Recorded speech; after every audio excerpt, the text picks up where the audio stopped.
Bom, pessoal, boa noite a todas e todos aqui presentes. Hoje a gente está aqui reunido em nome do Núcleo de Estudos em Lógica e Filosofia Analítica, que congrega uma série de grupos de pesquisa vinculados à Universidade Federal do Maranhão e à Universidade Estadual do Maranhão, núcleo coordenado pelo professor César Frederico e vice-coordenado pelo professor Ederson, ambos presentes aqui. E a gente está aqui reunido para uma situação muito massa, que é esse mini curso que o Pedro vai estar ministrando sobre valores na ciência. É uma introdução a essa conversa sobre valores na ciência, né? O Pedro é uma pessoa sensacional que eu tive a oportunidade de conhecer pessoalmente depois de tanto tempo trocando aí conversa pelo mundo virtual, mas assim, para a questão de formalidade, né, só para dar aquela apresentada, o Pedro, ele está em vias de concluir o seu doutorado aí na USP, né, já finalizando aí, tá na reta final. Tem um mestrado, bacharelado e licenciatura em filosofia pela Unesp de Marília, e também concluiu o bacharelado em relações internacionais. Ele, ainda na graduação, ele teve um estágio de pesquisa na França, na Universidade de Lille 3. No doutorado, ele teve um período de sanduíche na Michigan State University, nos Estados Unidos, e enfim, é um sujeito que é uma pessoa, assim, além de grande pesquisador, né, é uma pessoa sensacional. Atualmente, ele é membro do projeto de divulgação científica Lógica Viva, o coletivo Lógica Viva, mas o meu primeiro contato com o Pedro foi, eu acho que na pandemia, né, que foi com o projeto Filosofia Sério, um dos projetos mais incríveis, né, eu acho que a gente, pelo menos do meu conhecimento, a gente não teve ainda um projeto dessa envergadura, totalmente voluntário, né, um projeto de divulgação filosófica que o Pedro, ele acabou, espero que dando um tempo, né, vou até colocar aqui o link aqui do Instagram, porque ele deixou o material no ar. É um projeto de divulgação filosófica muito interessante, né? E o Pedro, eu acho que foi uma das pessoas que conseguiu protagonizar de maneira muito interessante essa conversa sobre publicização do conhecimento em filosofia, né?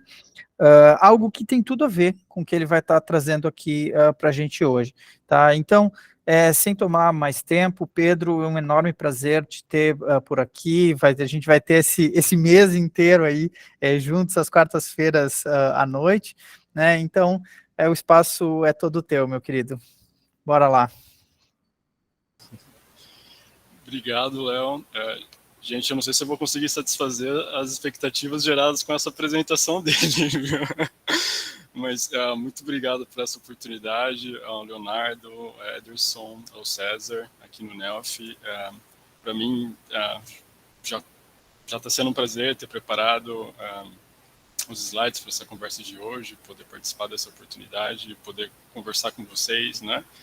E vendo aqui no chat, muito legal ver pessoas de formações distintas, em fases também diferentes da formação, na graduação, no mestrado, no doutorado, pessoal de biologia, de filosofia, matemática, genética, interessados em discussões sobre filosofia da ciência em geral.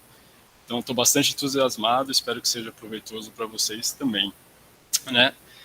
Bom, hoje sendo o primeiro dia, eu gostaria de falar, de dar uma introdução, né, ao curso. Então, algumas considerações iniciais. Primeiro agradecer, né, e falar, bom, a motivação desse curso, ela surgiu porque eu estava preparando, né, um livro de introdução a valores na ciência, então eu estava com um material, conversei com o Léo, mas talvez esse livro não saia, porque o áudio está ruim. Para mim está normal. Mais pessoas ouvem bem? Tá tudo bem?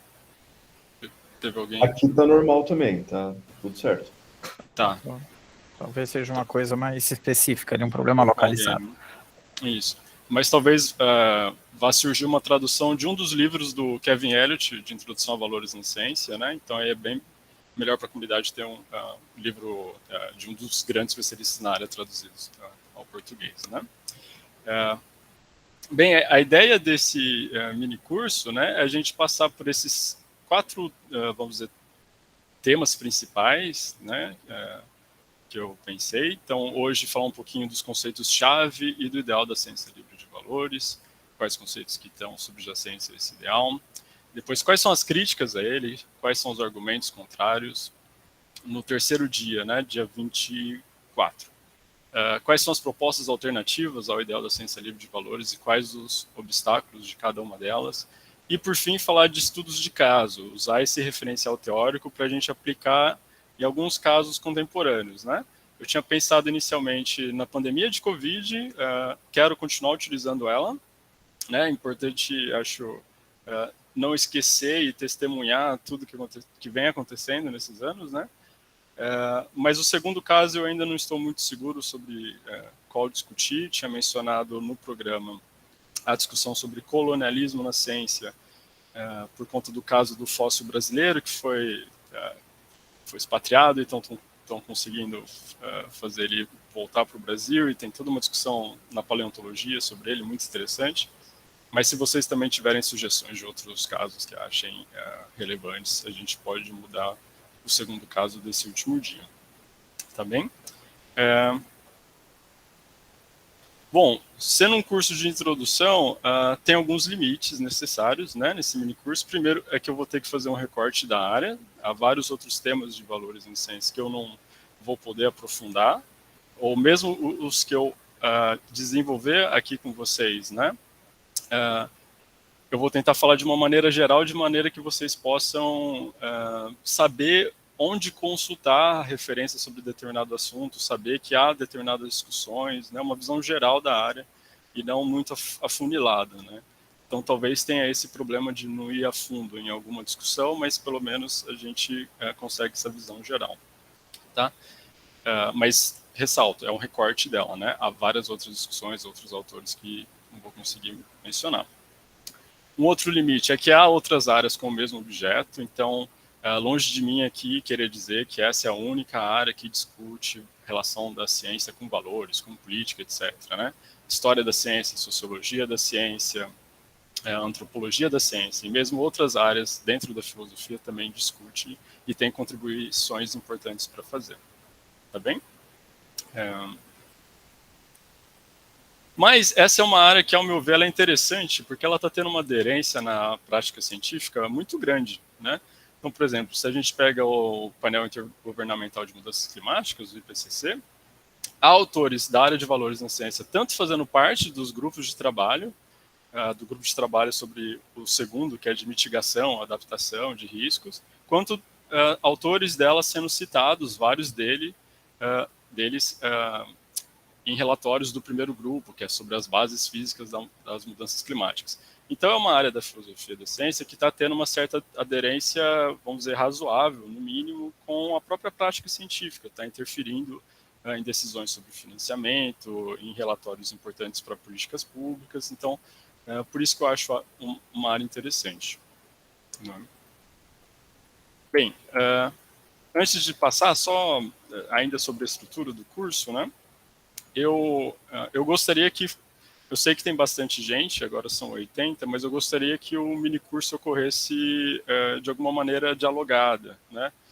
Que vocês pudessem fazer questões, ou quando eu perguntar o conhecimento prévio de vocês sobre algum assunto, que vocês pudessem colaborar também, para ficar mais uma conversa do que uma exposição unidirecional, né? Só de mim para vocês, né?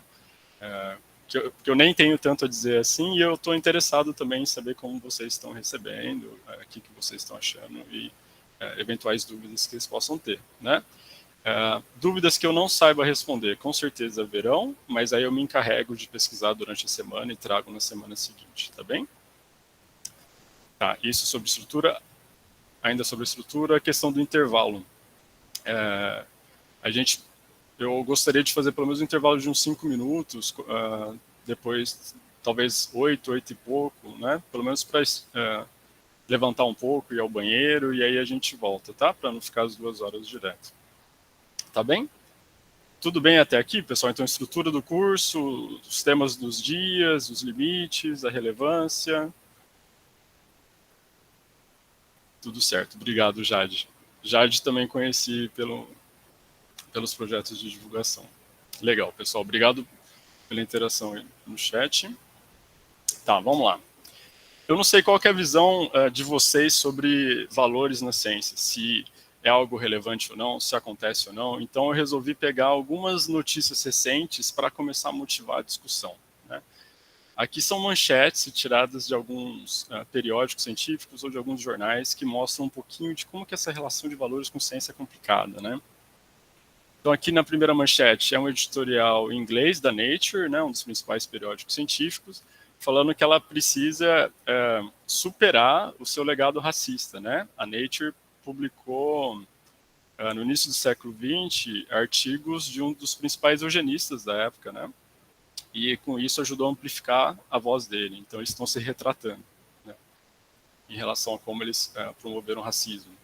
Tem essa matéria, o Gênero da Ciência, na revista FAPESP, excelente. Inclusive, o Léo me disse que tem como montar uma pasta com materiais do curso, eu vou colocar lá. Perdão. Discutindo o impacto da diversidade científica na ciência, né?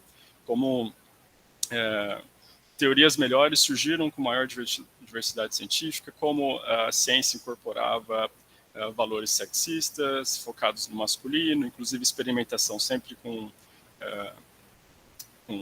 como pode dizer, seres masculinos, né, animais masculinos, animais humanos e não humanos, e os impactos disso para, por exemplo, produção de medicamentos, né, que em mulheres tem muito mais efeito colateral do que em homens, porque acho que até a década de 90, mais ou menos, se testava só pelo menos a maioria eram homens, né, não tinha nenhuma lei regulando que tinha que ser testado em homens e mulheres. Então, essa terceira manchete sobre casos de perseguição a cientistas, a gente viu isso muito na pandemia e aqui no Brasil é um tema sensível também, pesquisa sobre agrotóxicos, né? O caso da Larissa Bombardi, aqui da USP, que teve que ir para a Bélgica, depois de publicar um atlas sobre agrotóxicos, mostrando como agrotóxicos proibidos no Brasil, que são proibidos na União Europeia, mas aqui no Brasil não, são lançados em alimentos que depois são exportados para a União Europeia e eles acabam ficando com alimentos com agrotóxicos que eles mesmos proíbem, né? Foi uma das conclusões dela. Caso da ciência aberta, então o valor da transparência na ciência, né? O valor da reprodutibilidade, artigos têm que ser de livre acesso, os dados têm que ser pré-registrados, coisas do gênero, como que isso impacta a ciência, né? Será que tudo bem? E aí os dilemas que surgem quando todos os dados, a maioria dos dados, né, são disponíveis antes de realização do experimento, ou mesmo em alguns casos durante, né, se grupos de pesquisa rivais têm acesso a esses dados que eles podem fazer. Teve casos de cientistas que estavam acompanhando um outro grupo de pesquisa que pesquisava o mesmo tema, e aí eles acabaram pegando o insight do outro grupo, fazendo o experimento mais cedo e publicando mais cedo, e ficaram famosos pelo resultado, e não o outro grupo que já estava há mais tempo, né, pesquisando, né? Ondas eletromagnéticas prejudiciais à saúde. Então, a questão de quão suficiente tem que ser uma evidência para ser evidência suficiente para dizer que tem algum risco, né? A partir de que limiar de evidência a gente vai considerar que algo é prejudicial ou não. Sobre ondas eletromagnéticas é algo que ainda há muita discussão, né? Impacto do celular na gente, né? Há algumas pesquisas dizendo que não precisa ter muita preocupação, há outras dizendo que sim. Por exemplo, lugares, bancos de sêmen, né? Em alguns lugares eles não aceitam doação de homens que usam o celular no bolso da calça, por exemplo, porque supostamente atrapalharia a produção de espermatozoides, etc. Então, qual que é a evidência disso, né? Quanto de evidência precisa para dizer que algo é prejudicial à saúde? Como que valores podem impactar aí? Por fim, questão do financiamento da ciência, quais devem ser as prioridades de financiamento, né? O que a gente, enquanto sociedade, deve priorizar? Quais linhas de pesquisa, quais áreas, por quê, né? Em todas essas questões, em todos esses temas, né, em todos esses momentos da ciência, né, percebam que há valores envolvidos. né? Então, é uma discussão meio que inevitável e acho que ela ficou ainda mais... A sua inevitabilidade ficou ainda mais evidente no último ano, graças ao ponto da pandemia. Tá bem. Tudo bem com esses casos? Tudo bem até aqui? Depois eu mando, então, esses links, coloco na pasta do grupo. Tá? Então, vamos lá conversar sobre os temas do primeiro dia.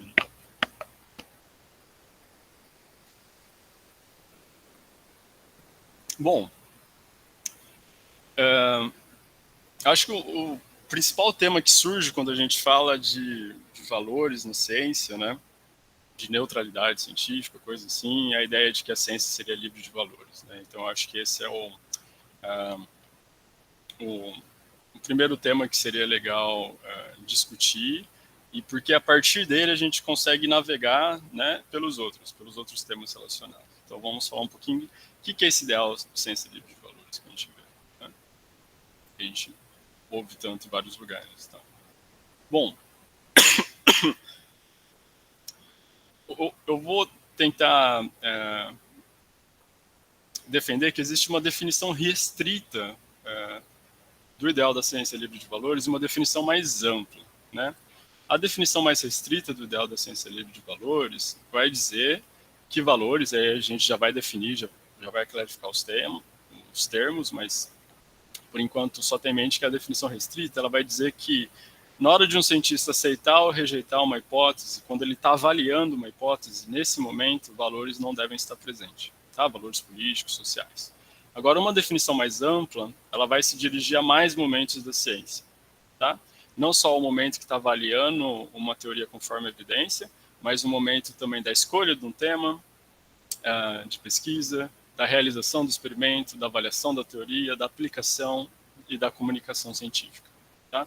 Então, eu acho mais proveitoso focar, então, nessa definição mais ampla, porque ela pega mais momentos da ciência, tá bom?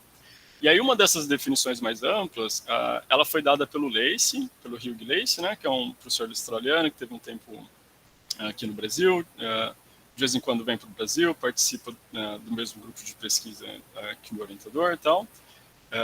É uma definição com a qual eu estou mais familiarizada, mas não é por isso que eu estou trazendo ela. Até mesmo críticos da proposta do Lacey, autores como Daniel Steele, vão falar que, pelo menos na definição dele de ciência livre de valores, do ideal da ciência livre de valores, ele acertou muito bem por pegar esses vários elementos, né?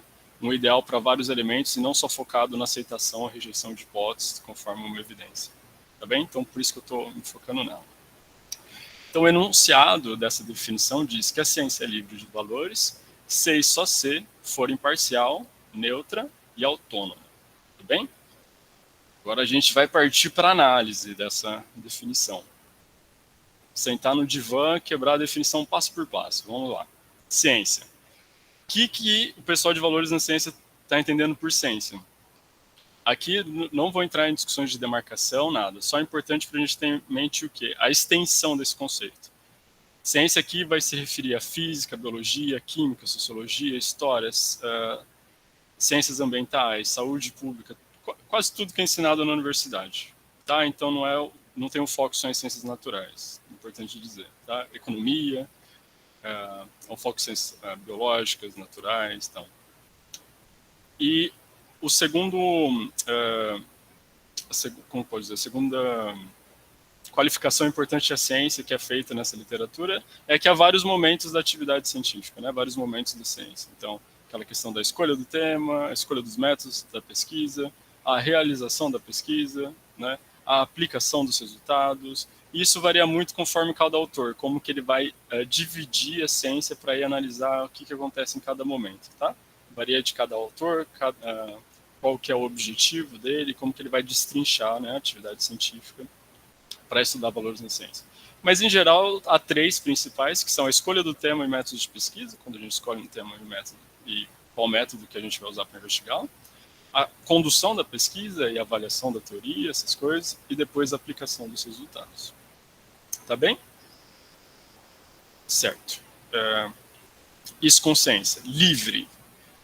que quer dizer que é livre de valores? Aqui a gente tem que pensar em modos pelos quais valores se relacionam com decisões. Isso não estava muito clarificado na literatura, foi clarificado recentemente pela Zina Ward, que é uma pesquisadora estadunidense, tá, na Universidade da Flórida, e ela, assim, ela tem feito várias pesquisas com esse intuito de clarificar a literatura. São pesquisas maravilhosas, recomendo muito o artigo dela. E aí ela diferencia valores como razões para escolhas ou valores em relações causais como escolhas, né? Dentro de valores como razões para escolhas, né, um valor ele pode motivar um agente a tomar uma escolha. Então, por exemplo, um determinado político, ele quer criar, sei lá, um asilo, porque aquilo vai beneficiá-lo pessoalmente, então ele tem um interesse pessoal na imagem dele para criar aquilo, então essa seria a razão motivadora. E uma razão justificadora seria uma razão que justifica, independentemente da motivação dele, criar aquele asilo que eu dei, ou um hospital, que seja, né?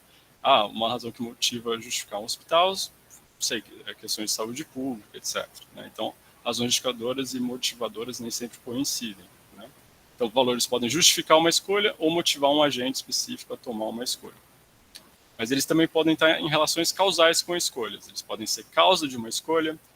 Então, por exemplo, alguns autores de valores na ciência vão dizer que decisões que se tomam desde o início da pesquisa, tipo qual tema vai investigar, eles vão gerando um efeito cascata ao longo da pesquisa. Né? Então, eles vão causando outras decisões. Então, alguém muito preocupado com o meio ambiente, por exemplo, já vai escolher um tema que tenha relação com isso, não sei, tinha dado efeitos de agrotóxicos, pode ser isso. E às vezes pode já interferir também em qual método que ela vai utilizar. Ela pode utilizar uma etnografia com populações impactadas por agrotóxicos também. Então, até o método seria causado por esse valor inicial, tá? Ou enquanto efeito, quer dizer, pesquisas, elas promovem determinados valores, né? Segundo essa classificação.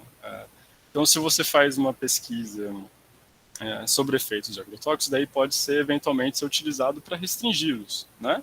Se você descobriu algum risco. Então essa é a ideia de que aquilo leva a alguma direção, né? Subsidiar alguma política pública de restrição ou não, incentivar alguma tecnologia, então eles promovem algum valor, tá? Bom, falando de valor até agora, vamos lá conversar sobre valores. A literatura de ciência de valores, ela é muito influenciada por esses dois artigos do Thomas Kuhn e do Ernest McMullen, que são filósofos da ciência da década... Bom, Thomas Kuhn, mais conhecido, filósofo historiador da ciência, McMullen também, ele tem uma pegada histórica muito forte.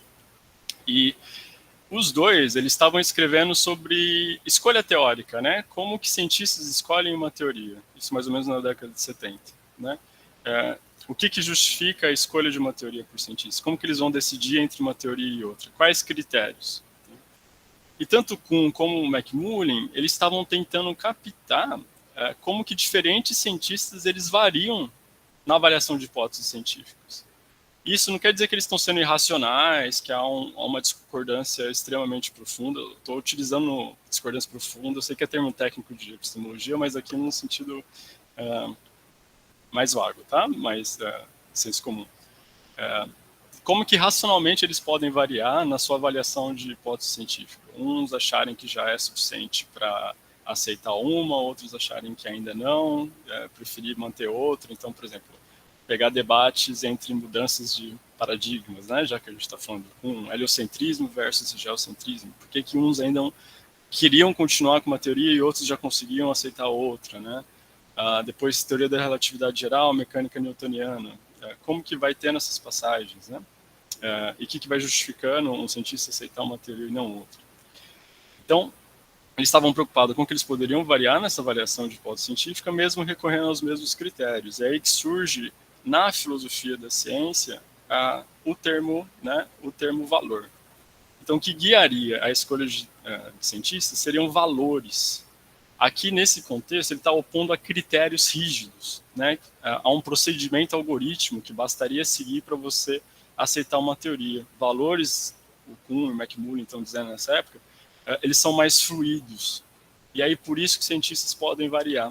tá? Na aceitação de hipóteses científicas, valores relacionados à teoria nesse momento, por exemplo, simplicidade, consistência interna, consistência externa, adequabilidade empírica da teoria, como que ela corresponde aos fatos, né, a capacidade preditiva dela, e coisas do gênero, né? E aí cientistas podem variar, pelo menos de duas maneiras, quais valores que eles utilizam, por exemplo, alguns vão utilizar simplicidade, outros não, qual o significado que eles vão dar para esses valores, vão entender simplicidade como uma elegância estética, que muitas vezes é vista em provas matemáticas, né? Tinha um colega de matemática, ou simplicidade no sentido sintático, do menor número possível de variáveis, né? Há várias definições de simplicidade. Então, eles podem variar no significado que eles vão dar aos valores, quais valores eles vão utilizar e qual o ranking desses valores. Qual que é o mais importante? A adequabilidade empírica? A teoria não ter contradição? Ela ser consistente com outras teorias aceitas naquela época? Tá? Então tem todo esse jogo, tem todos esses elementos que eles vão utilizar de uma maneira mais maleável, né, para aceitar ou rejeitar uma hipótese científica. Então é aí que surge a definição de valores em filosofia da ciência, pelo menos a definição que é importante para a gente, para a discussão de valores na ciência. Tá? Então vamos definir. Aqui a gente pode entender, se tiver alguém de ética, de metaética, assim, 1000 perdões, tá? É a definição que é relevante aqui para a área, a gente não vai se aprofundar muito sobre o que são valores, mas a ideia é que um valor é algo que é considerado desejável, que é digno de ser buscado, né? Aquilo que é considerado desejável em um bom objeto, porque ele seja um bom objeto. Então, uma boa teoria tem que ter adequabilidade empírica, tem que ter simplicidade, tem que ter consistência, né? Algo que é desejável numa obra de arte, que ela tenha beleza, algo que é desejável na sociedade, justiça social, e aí entra, então, um valor social, tá? Então, a gente pode entender valores assim, e aí a área supõe essa distinção, tá? Entre valores de dois tipos, valores epistêmicos ou cognitivos e valores não epistêmicos ou não cognitivos. Valores epistêmicos, eles têm a ver com o objetivo da ciência. Seja ele aí varia, né? Seja o objetivo da ciência verdade, entendimento ou conhecimento.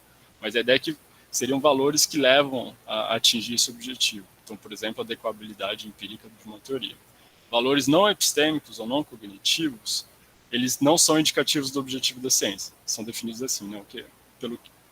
Pelo fato deles não serem indicativos do objetivo da ciência. Então, valores sociais, políticos, estéticos, então entra diversidade social, justiça, sustentabilidade, e coisas beleza, e coisas do gênero, tá bem? Qual que é a diferença entre epistêmicos e cognitivos? Por que tem essa diferença? Porque alguns autores vão considerar epistêmico muito restrito, muito ligado à ideia do objetivo da ciência ser verdade. E outros que vão dizer que o objetivo da ciência é entendimento, vão preferir utilizar cognitivo, porque cognitivo tem a ver com cognição, nossa capacidade de conhecer, obter entendimento, então valores cognitivos seriam mais amplos que epistêmicos, tá? Mas são termos que variam muito de autor para autor também, e como a gente vai ver uma das discussões que tem sobre esses valores, sobre essa distinção, né, uma das críticas ao ideal da ciência livre de valores vai ser justamente sobre essa distinção. Certo? Tudo bem? Até aqui, valores. Tá? Ainda em relação a valores, outra terminologia importante é o que é um juízo de valor, né? Então, seriam decisões que envolvem a ponderação, pesar valores. Por exemplo, dizer 3 tipos, né? Dizer que algum valor é de fato desejável, então dizer que a adequabilidade empírica é de fato importante numa teoria científica, ou a simplicidade. Dizer que a consistência interna é mais importante que a consistência externa, então falar que um valor é mais importante que outro, ou a avaliação, né, do grau que determinado valor se manifesta, em que grau ele se manifesta. Então, seriam esses 3 tipos de valor, tá? Esse é só o vocabulário básico, a gente não precisa ficar tão preocupado quanto a isso. Certo, passamos para valores. Vamos agora aos 3 componentes do ideal da ciência livre de valores: imparcialidade, neutralidade e autonomia. Tudo bem até aqui?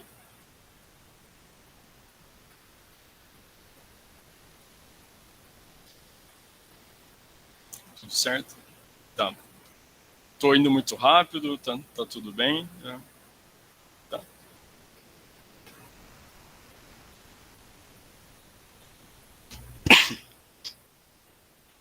Então, ótimo. Vamos lá. Então, imparcialidade, o primeiro deles. Imparcialidade é justamente o elemento que está presente na definição restrita do ideal da ciência livre de valores, tá bem? Então, quando definem de uma maneira restrita, só levam em conta a imparcialidade, que é justamente aquele ideal que vai dizer que a aceitação de uma teoria ou hipótese deve depender apenas de valores cognitivos ou epistêmicos à luz da evidência empírica relevante, tá? Então, a ideia é de que, na hora de avaliar a verdade de uma teoria, nesse momento, só valores cognitivos devem estar presentes, só valores cognitivos devem ter papel nesse momento da ciência. Tá? Definições, algumas mais contemporâneas de valores na ciência, vão levar em conta só a imparcialidade. Tá? Entendida desse jeito, a imparcialidade ela é um dos sinônimos de objetividade científica. Então, se vocês forem algum verbete de objetividade científica, provavelmente vai ter objetividade científica como a não influência de valores na aceitação de uma hipótese científica.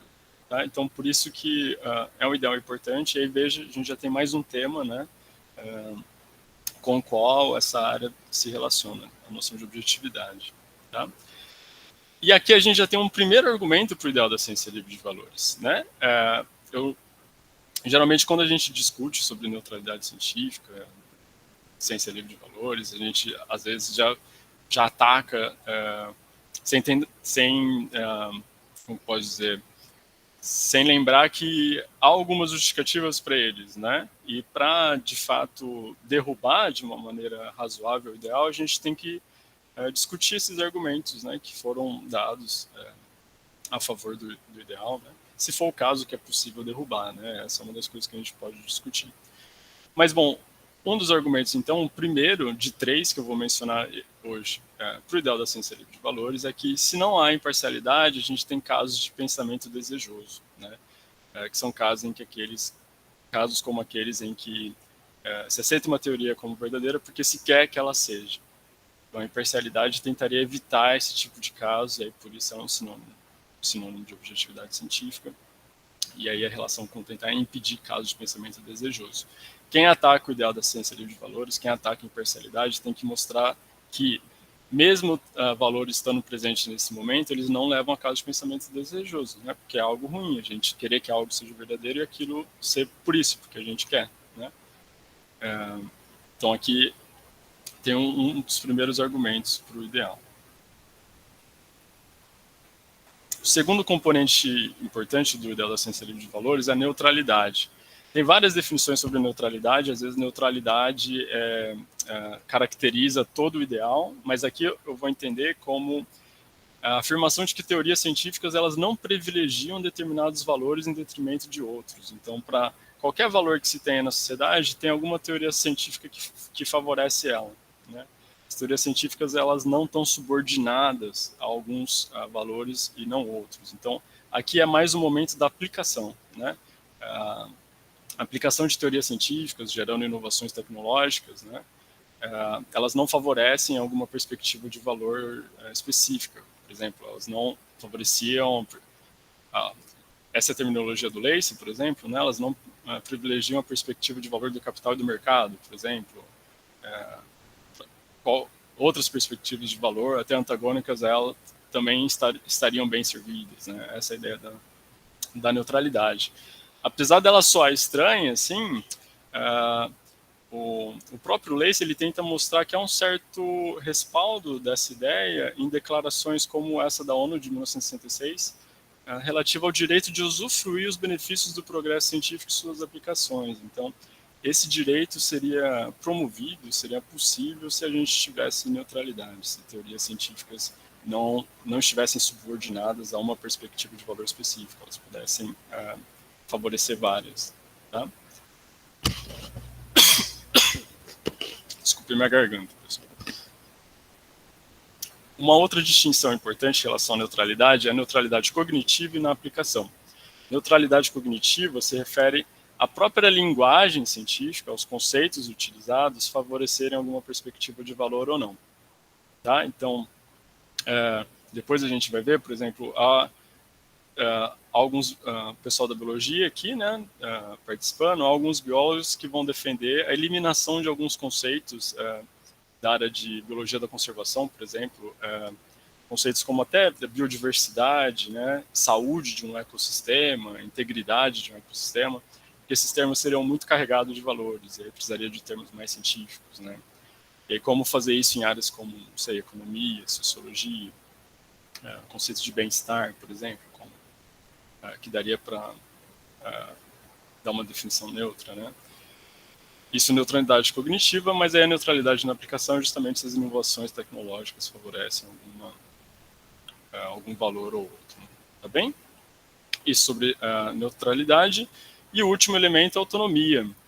A autonomia ela já vai ficar mais naquele primeiro momento da ciência, né? Da escolha dos temas, do método. Né? E aqui uma das definições possíveis é que a comunidade científica ela não deve sofrer interferências que ela própria considera externas, né? Nas decisões referentes a prioridades de pesquisa. Isso a gente viu nos últimos anos, né, interferência no governo.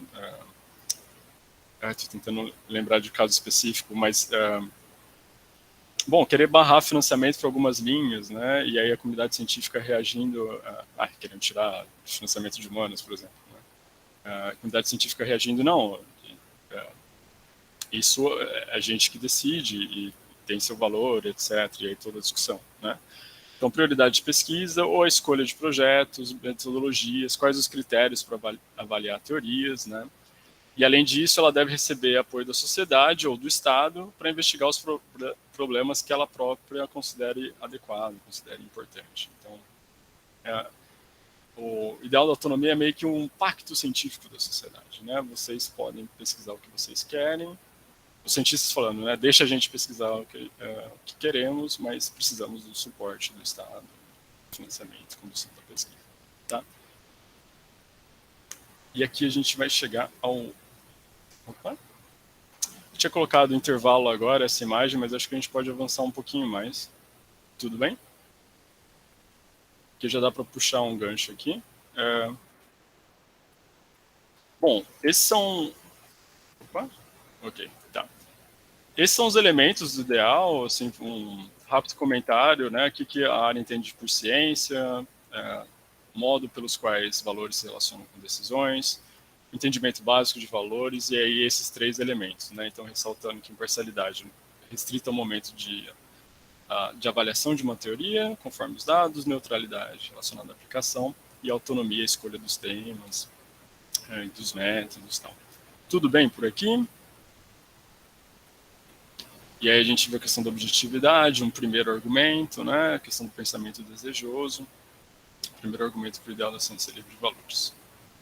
Tá, então, ainda sobre o ideal, gostaria de fazer alguns comentários. Então, primeiro, assim definido, o ideal da ciência livre de valores ele é totalmente compatível com restrições éticas na realização de experimentos, tá? Em nenhum momento ele proíbe que tenha que seguir consentimento bem informado de participantes humanos, aí, ética na pesquisa, tal. Então, ele é compatível com isso, compatível com normas da ciência, não é isso que ele está tentando excluir. Tá? Segundo ponto interessante é que o ideal da ciência livre de valores ele pode ou não pode ser praticamente alcançável. Né? E aí quem defende que é praticamente alcançável tem que dar exemplos disso, né? Quando que ocorre e explicar como ocorre. Sim, a neutralidade já é um valor, imparcialidade já é um valor, a autonomia já é um valor, outros termos ali já é um valor, mas a ideia é que são valores da sociedade que excluem o papel de outros em determinados momentos. E aí não teria problema. Né? Que é um valor que foi aceito e defendido na história da ciência moderna, que proíbe outros em determinados momentos. Né? Mas é sim um valor. Não sei se dá para a gente chamar tipo um meta-valor da ciência, e aí com essa função de proibir outros. Tá? Mas pergunta interessantíssima, ótima pergunta, é assim o valor. Ele pode ou não ser praticamente alcançável. Quem defende que pode tem que dar exemplos disso. Quem defende que não, vai defender, e aí a gente lê bastante isso, né, que é inatingível, geralmente defesas como impossível livrar os cientistas de seus próprios vieses, mas o ideal da ciência livre de valores ele tem que cumprir uma função reguladora, um norte, né? A gente escuta bastante isso também. Então, mesmo que alguém diga, isso daí é inatingível, alguém pode dizer, mas é uma bússola importante para a prática científica, tá?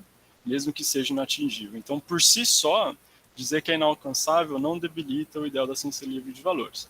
Eu digo por si só, porque aí você teria que assumir uma outra tese para poder atacar. Por exemplo, que todo ideal ele tem que ser atingível, né?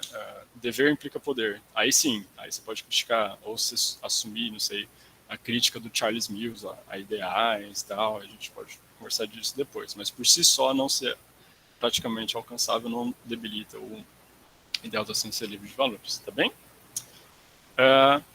Segundo argumento, quando a gente fala de todas essas questões, quando a gente comenta o ideal da ciência livre de valores, né, a gente começa a pensar em alguns casos em que talvez ele não ocorreu, e aí surge um argumento histórico para o ideal da ciência livre de valores. Né? Ora, é importante o ideal da ciência livre de valores para a gente evitar esses casos flagrantemente errados, como a condenação do Galileu, a ciência nazista e o caso Lysenko. Já ouviram falar desses? De qual vocês não ouviram falar?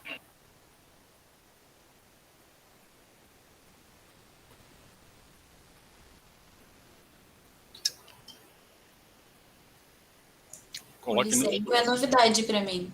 Lysenko novidade, Lysenko não. Isso. A Jade, a Lívia, brigando, Lysenko. Tá. Do Galileu mais conhecido, né? Foi condenado. São 3.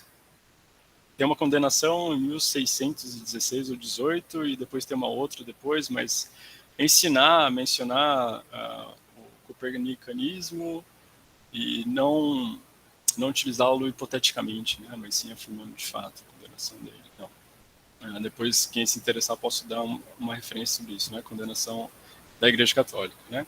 A ciência nazista, a gente tem um monte de casos de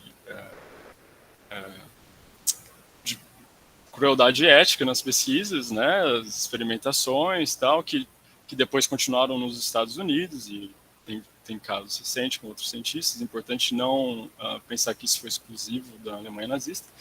Mas até outras pesquisas, por exemplo, o Robert Proctor, né, que é um dos historiadores de ciência contemporâneos, tal, ele tem uns 2 livros sobre o período da ciência no nazismo, porque impressionava muito ele, tentar entender como que cientistas conseguiram fazer essas pesquisas, né? E aí uma das coisas que ele descobre é que, por exemplo, pesquisas relacionando cigarro a câncer de pulmão era muito avançada na época, conforme os cientistas da época, os cientistas nazistas, mas eles faziam isso tentando promover a saúde da raça ariana. Então, o objetivo último de qualquer pesquisa era esse. Então, tem essa contaminação também. Tudo era para favorecer a raça ariana, né? Posso dar referência também. Agora, e o caso Lysenko, interessante que foi o menos conhecido, porque às vezes ele aparece muito porque foi um caso da União Soviética, né? Então, às vezes o pessoal tenta fazer aquela... vou pegar um aqui do nazismo, no caso da União Soviética. Mas o Lysenko, ele foi um chamado agrobiólogo, né?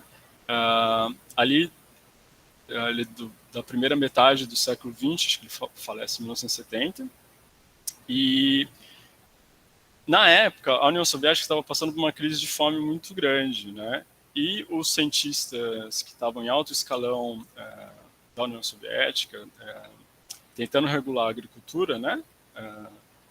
Do governo, assim, as plantações, não estava conseguindo fazer com que tivesse uma maior produção. E a maioria desses cientistas, eles tinham uma visão de genética da época que enfatizava muito as propriedades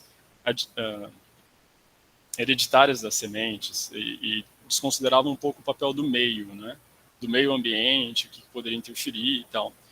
E o Lysenko já ia para uma perspectiva contrária, né? Ele veio de uma origem mais pobre e ele enfatizava principalmente como que o meio poderia interferir nas produções de trigo, principalmente, que era uma das principais culturas de lá. Então, como que o meio poderia interferir para ter uma maior produção, né? E, inicialmente, os outros biólogos da União Soviética, mais ligados à genética, achavam interessantes as propostas dele, né? E até fizeram com que ele tivesse uma escalada em cargos do governo e tal. Só que aí ele chegou a um determinado ponto, ele começou a perseguir os outros cientistas, os que tinham essa visão mais genética da agricultura, vamos chamar assim, desprezando o papel do meio e tal. É bem uma simplificação, tá, gente? Tem discussão até hoje entre os historiadores para entender direito esse debate. Só que aí ele começa a perseguir, ele chama a genética de ciência burguesa, a agrobiologia dele é a ciência revolucionária, é a que tem que ser defendida, e um dos principais geneticistas da época, ele vai ser mandado para um dos campos de trabalho, né, da União Soviética e é morto lá por fome, enfim, condições horríveis, né? E o próprio ensino das teorias desse geneticista morto é proibido na União Soviética. Então, é um dos casos também gritantes de que é frequentemente utilizado para dizer, olha, é melhor a gente manter um pouco separado discussões sobre ciência de valores políticos, de falar que determinada teoria é burguesa e outra revolucionária, coisas assim. Tá? É mais ou menos isso o caso do Lysenko. Tem um historiador brasileiro que ele publicou uma tese recentemente tentando mostrar como que o lysenkoísmo foi recebido no Brasil, assim, citações no Partido Comunista no Brasil, né, nas revistas da época, da década de 30, 40, é um debate muito interessante. Tá? Tudo bem? Assim, deu para ter uma visão geral desse caso? Então, esse é um outro argumento para o ideal da ciência livre de valores. Né? Tem esses casos em que flagrantemente valores atrapalharam a ciência de uma maneira gritantemente ruim. Então, se a gente quer evitar esses casos, a gente tem que manter, de alguma forma, o ideal da ciência livre de valores. Fala, Léo. Oi, Pedro. Considerando que esse é um curso introdutório, eu queria te fazer uma pergunta também bem introdutória, assim, né? Bom, o caso do Galileu é um caso claro de contaminação religiosa, né? E que então atrapalharia com o progresso científico, né? Mas existe um certo senso comum de que, particularmente o caso do nazismo, ele poderia ser um tipo de caso em que ele daria um argumento para que, bom, as restrições éticas, né, de certo modo, poderiam reduzir ou retardar o progresso científico, né? Claro, tu já colocou ali aquele ponto de que, olha, o ideal da ciência livre de valores, ele é completamente compatível com as restrições éticas, mas eu queria ver se tu poderia falar sobre isso, não sei se agora ou se tem um outro momento do minicurso para tu apontar isso, assim, em que medida, né, se tem de fato, essa ideia, né, de que restrições éticas retardam o progresso científico. Eu me recordo, e agora vocês me desculpem aí não ter a fonte, mas eu me recordo de ler alguma coisa sobre pessoas questionando, né, o quanto de fato a ciência nazista trouxe de progresso científico efetivo, né? Então isso seria mais um senso comum mesmo do que algo de fato. Não sei se tu poderias, o que tu tens aí para falar sobre isso. Uhum. Obrigado, é uma ótima pergunta. Bom, vou tentar trazer as coisas que eu li do Proctor, né? Restrições éticas à pesquisa, declarações de sociedades cientistas para experimentos com humanos, coisas assim, já eram anteriores à Segunda Guerra, anteriores ao nazismo. E, em alguns casos, cientistas da época até continuavam utilizando, seguindo alguns desses códigos, só que eram códigos ainda iniciais, por exemplo, consentimento bem informado, não me lembro se tinha, coisa assim, né? Agora, o Proctor mesmo fala que, assim, tentar defender que foi algo necessário para avançar a ciência, daí é uma das coisas mais ridículo mesmo, porque a partir do momento que a gente entende que a ciência é uma prática coletiva, né, que o conhecimento não vai aparecer só em um determinado lugar, cientistas pesquisam temas parecidos ao mesmo tempo com base num mesmo referencial teórico, então pesquisadores de outros lugares poderiam ter chegado àqueles resultados, né? E mesmo que não tivessem chegado, o que fizeram com judeus, com homossexuais, com um monte de minorias na Europa, não justifica, né, o conhecimento. Né? Mas essa é uma das discussões que a gente vai ver, porque essas restrições éticas da ciência elas vão aumentando. Né? Então começa, por exemplo, a questão de dor sobre animais não humanos, animais humanos, questão do consentimento. Aí depois começa a ter mais restrições, como a gente vai discutir sobre pesquisas com fins duais, né, que podem ser utilizadas, vamos dizer, para fins maléficos e benéficos. Por exemplo, eu publicar... esqueci qual que é o termo correto para a configuração de um vírus. Esqueci o termo. Estou chamando de configuração. Se alguém da biologia lembrar, não esqueci. E isso poder ser utilizado para alguma arma química, sabe? Então aí é uma nova restrição. Então essas restrições vão avançando, né? Variante C. Eu não lembro, tudo bem. Pode ser configurar a estrutura, mapeamento do vírus, não lembro. Mas essas restrições vão avançando, tal. Tem algumas pessoas que de fato alegam isso, mas acho que é um argumento que não tem base, mesmo que o conhecimento não tivesse aparecido em outros lugares. Então, o mapeamento do genoma, acho que é isso. Né? Tá. Tudo bem? Beleza. Bom, e aí, eu trouxe, já vou explicar por que dessa imagem. Então, esses casos, né, e essa conversa até agora sobre dados da ciência livre de valores é importante. Bom, falando do Proctor, ele é importante para mostrar, assim, uma das principais ideias que eu gostaria de trazer hoje. O ideal da ciência livre de valores, ele assume muitas funções diferentes, né? E isso, a gente da filosofia, às vezes, não consegue pegar bem as funções que alguma ideia ela assume na sociedade. Quem pegou bem, acho que foi o Proctor. Ele fala que o ideal da ciência livre de valores, ora ele vai funcionar como mito, como máscara, como escudo ou espada. Eu peguei essa fantasia do Capitão América porque eu acho que tem uns 4 aí, né? Mito, máscara, escudo e espada. Mas mito, no sentido de que quando são críticos do ideal, vão falar, isso daí é um mito, no sentido de ser algo impossível de ser realizado. Como máscara, para tentar esconder alguma prática, alguma questão de valores na ciência. Vocês estão, não sei, cientistas, por exemplo, eugenistas, alguns deles falavam, não, a ciência é neutra, essas raças são inferiores, é uma conclusão a partir dos dados, das medições dos crânios, etc. Né? Então, é uma maneira de esconder uns valores escusos ali. Né? Como escudo, para se proteger. Então, durante a pandemia, por isso que eu acho que é importante trazer essa discussão, né? Vários cientistas, olha, vocês estão atacando a autonomia da ciência, né? Principalmente a questão da autonomia. Então, às vezes, ele é utilizado como proteção da própria ciência. Essa é uma interferência indevida. No caso do Galileu, que o Léo citou agora há pouco também, né? Interferência religiosa nos critérios, ou qual teoria tem que ser aceita. E como espada, para atacar também a teoria de outro. Né? Sua teoria não é neutra. Né? Isso em biologia se vê muito, né? O Dawkins atacando o... não é o Levins, é o... Nossa, eu tenho... que escreveu a... Levotin, o Dawkins atacando o Levotin, né? Falando que a pesquisa dele não é neutra e tal. Porque o Levotin era declaradamente marxista, né? Então também como uma espada. Então o ideal ele assume essas várias funções, tá bem? Mito, máscara, escudo, espada. Tá. Bom, acho que agora então a gente pode fazer um intervalo, porque aí depois eu vou falar um pouquinho da história do ideal, então alguns cientistas que o endossaram, utilizaram em relação com outras teses, tá bem? Então se a gente puder tirar uns 5 minutinhos para esticar um pouco a perna, mandar mensagem para os contatinhos, né? E aí depois a gente retoma. Tá bom?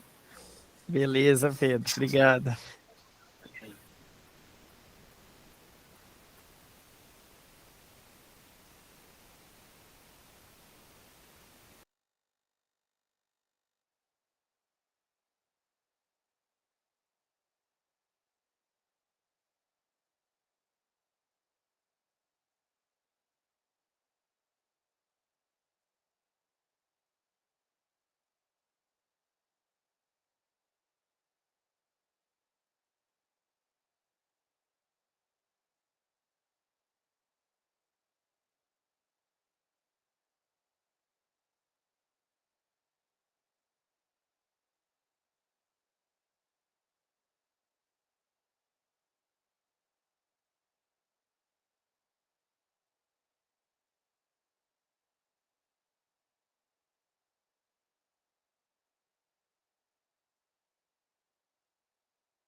Pedro, eu não estou controlando o tempo do intervalo. Não sei se tu está controlando. Deu 5, né? Tá. Não é para te pressionar nem nada. É só para te comentar o seguinte, que tem... eu não sei se eu posso falar agora, se tu já quer começar direto, só um comentário lateral. Tá, porque eu estava olhando aqui, tem uma ferramenta aqui tem que tirar, vai ter que tirar isso aqui depois da edição do vídeo. Mas tem uma ferramenta aqui no Google de coleta de perguntas e respostas. Depois eu posso dar uma olhada nisso aqui e, enfim, ver também se ajuda a dinamizar o negócio. Tá, comentário lateral aí, vai lá. Tá ótimo. Pessoal, vamos retomar então? Tudo bem?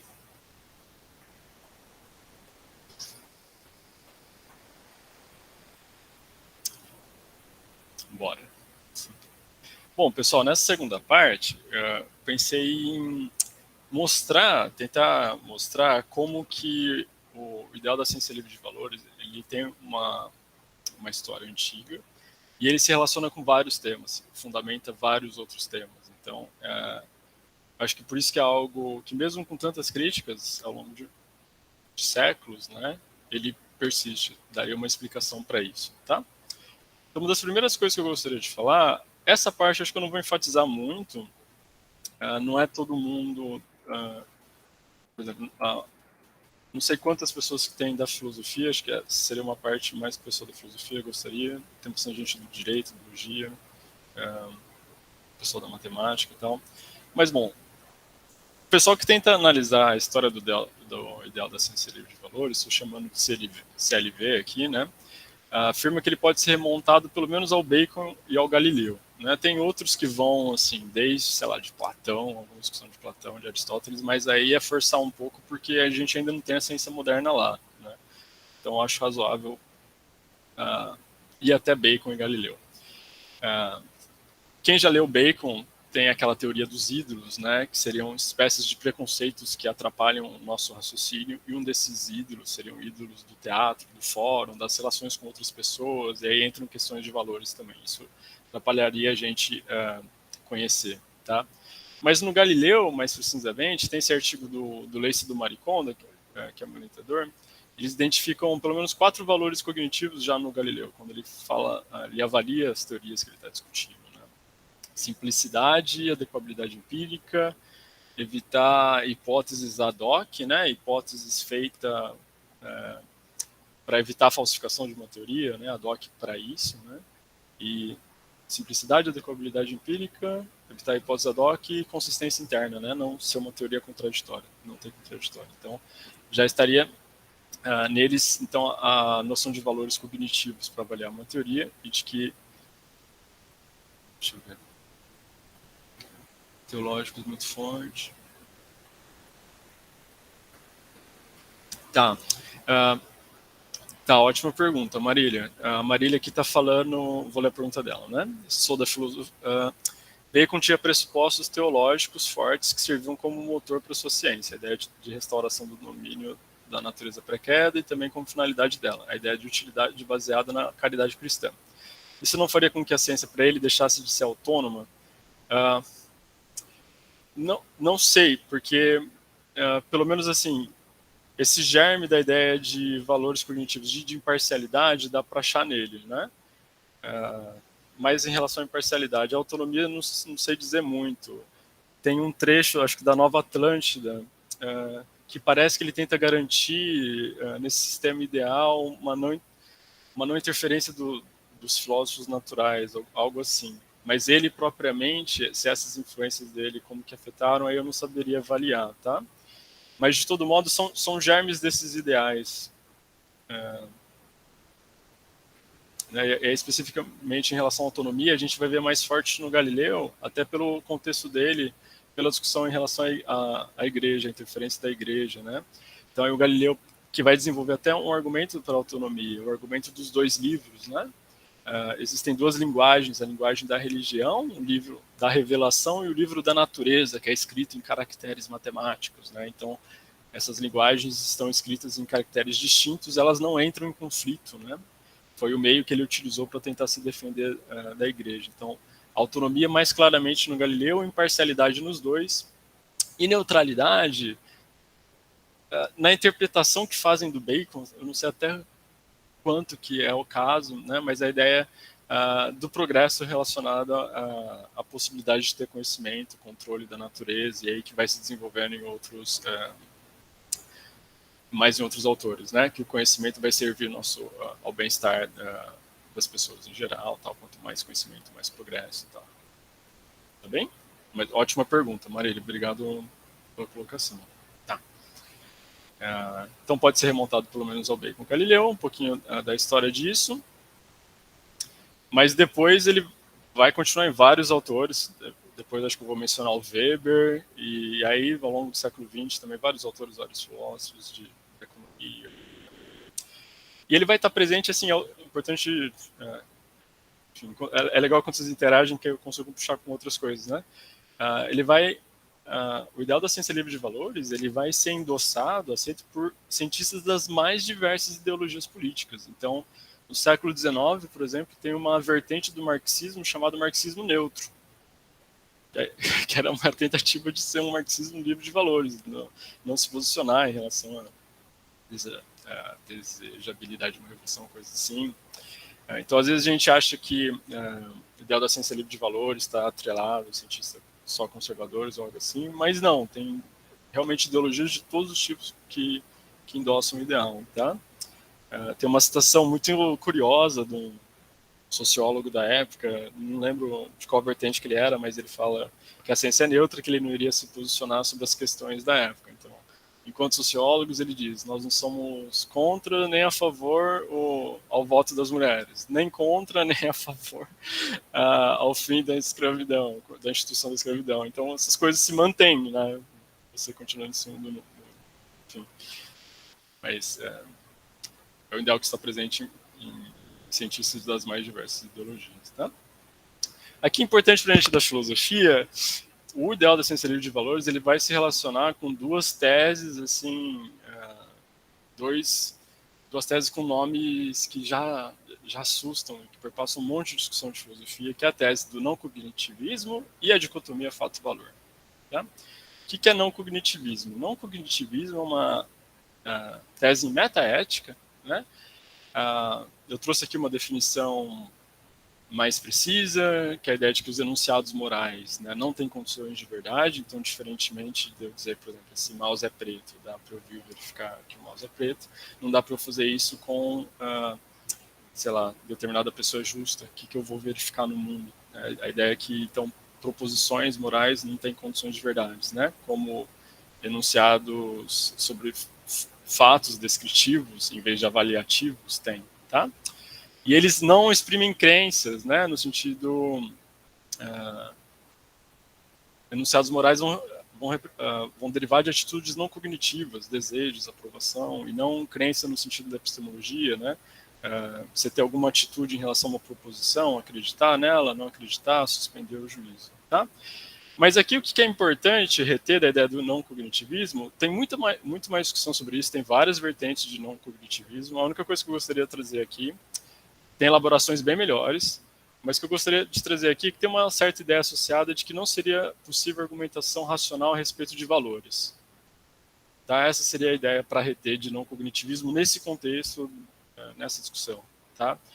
Dá para a gente ter discussão racional sobre se isso daqui é preto ou não, dá para a gente verificar se esse mouse é preto ou não. Agora, se determinada sociedade é mais justa que outra, né, um dos tipos de juízo de valor que a gente viu no momento anterior, não. Né? E aí eu trouxe aqui dois exemplos, do Friedman, economista ortodoxo, né, ele vai falar sobre valores, os homens em última análise só podem lutar, é uma questão de luta, não de discussão, de debate racional. Tá? O Weber, a defesa científica é destituída de sentido em princípio porque as várias esferas de valor do mundo estão em conflito inconciliável entre si. Tá? Então é conflito, é disputa inconciliável, só pode lutar. O Robbins, um outro importante economista da década de 30, mais ou menos, ele vai falar que discussões sobre valores é um caso do sangue meu ou teu. Tá? Não tem um debate com normas adequadas para a gente conseguir concluir. Então, geralmente, o ideal da ciência livre de valores, podem ver, vai estar relacionado, hora ou outra, o cientista que defende, ele vai defender alguma forma de não cognitivismo. Tá? Ciência lida com fatos, eles são objetivos, né? Dá para discutir bem, dá para testar, coisas do tipo. Valores não. Valores é subjetivo, não é questão de disputa minha ou tua. Tudo bem? E a outra tese importante é dicotomia fato-valor. Dicotomia pressupõe, né, que sejam conceitos diferentes que não têm nenhuma intersecção entre eles, tá? Eles estão totalmente separados. Fato-valor, por isso é dicotomia. É diferente de uma distinção que pode ter uma região de intersecção entre dois termos, tá? Dicotomia não. E a ideia da dicotomia fato-valor, que é uma tese que é uma implicação do não cognitivismo, né? Trouxe aqui uma definição, a ideia de que juízos fatuais, eles são verdadeiros somente em razão de como é o mundo, né, e a verdade deles pode ser reconhecida independentemente de juízos de valor não epistêmicos, que é a tese da imparcialidade, né, dá para a gente conhecer a verdade de descrições sobre o mundo, independentemente de juízos de valor não epistêmicos ou valores não cognitivos. A dicotomia fato-valor, ela vem de uma interpretação que fizeram de uma passagem do David Hume. Vou colocar no próximo slide. E aí a gente discute se ele de fato disse aquilo ou não. Mas essa interpretação que fazem do Hume, né, da passagem do ser para o dever ser, talvez algumas pessoas conhecem, é impossível passar de descrições sobre o que é para o que deve ser. O pessoal do direito talvez já tenha visto muito isso, né? Essa interpretação ela vai se ressoar em vários autores e também está sempre relacionado quando algum cientista fala do ideal da ciência livre de valores. Então é meio que um outro sinal para saber se alguém está endossando ou não. Tá? A passagem do Hume é essa, é um trecho grande, o Hume diz. Não posso deixar de acrescentar a esses raciocínios uma observação que talvez se mostre de alguma importância. Em todo o sistema de moral que até hoje encontrei, sempre notei que o autor segue durante algum tempo um modo comum de raciocinar, estabelecendo a existência de Deus ou fazendo observações a respeito dos assuntos humanos, quando, de repente, surpreendo-me ao ver que, em vez das cópulas proposicionais usuais, como é e não encontro uma só proposição que não esteja conectada à outra por um deve ou não deve. Essa mudança é imperceptível, porém da maior importância, pois, como esse deve ou não deve expressa uma nova relação ou afirmação, esta precisaria ser notada e explicada. Ao mesmo tempo, seria preciso que se desse uma razão para algo que parece inteiramente inconcebível, ou seja, como essa nova relação pode ser deduzida de outras inteiramente diferentes. Né? O que o Hume quis de fato dizer aqui tem muita discussão. Né? Uma das leituras que fazem é que é uma tese lógica. É impossível você derivar um dever ser, uma proposição com um deve ser, de uma proposição com ser, de que é. Outros vão dizer que o Hume só estava dizendo que são proposições com domínios ontológicos diferentes, tem toda essa discussão, mas para a gente o que é importante? Qual que é o peso que o I possui em relação a essa distinção? Ótima pergunta. Deixa eu ver se eu vou... Matheus, vou te responder no próximo slide, tudo bem?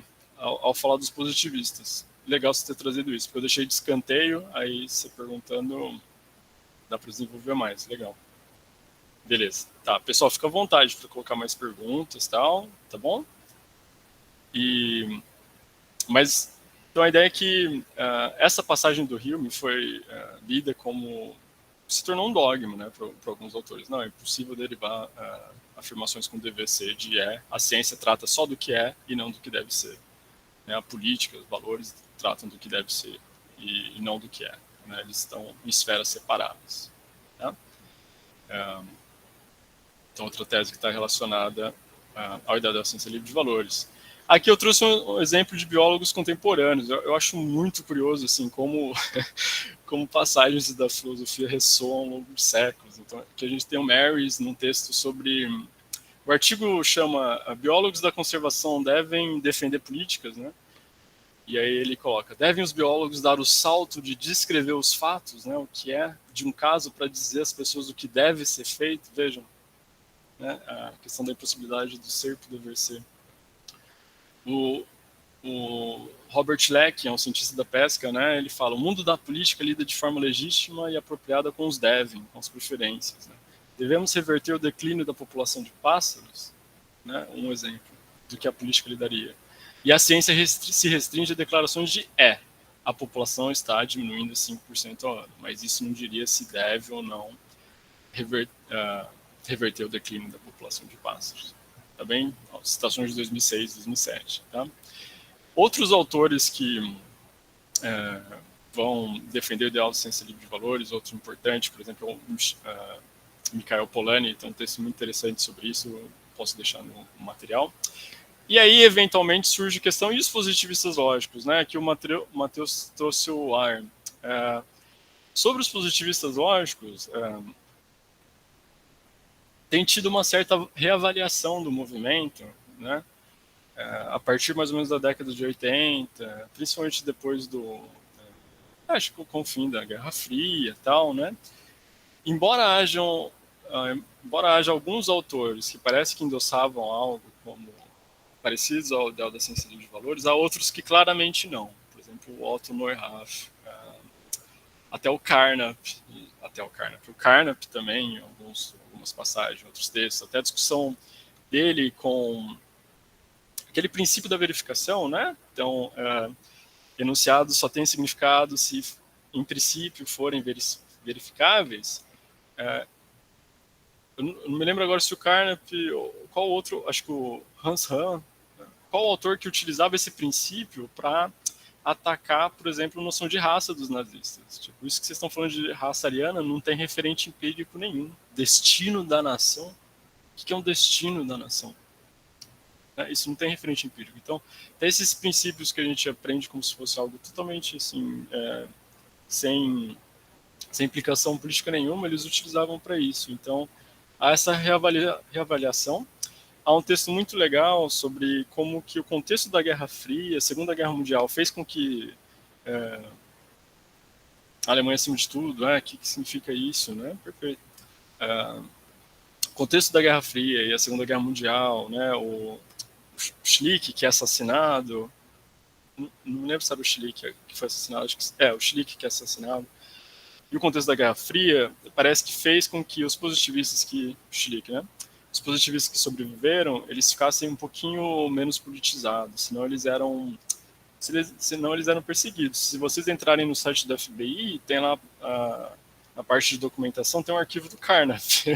Ele foi fichado pelo FBI, o Rudolf Carnap, porque ele fez uma conferência no movimento de trabalhadores nos Estados Unidos, na década de 40. E ele foi fichado por isso, que era simpatizante ao comunismo e tal, né?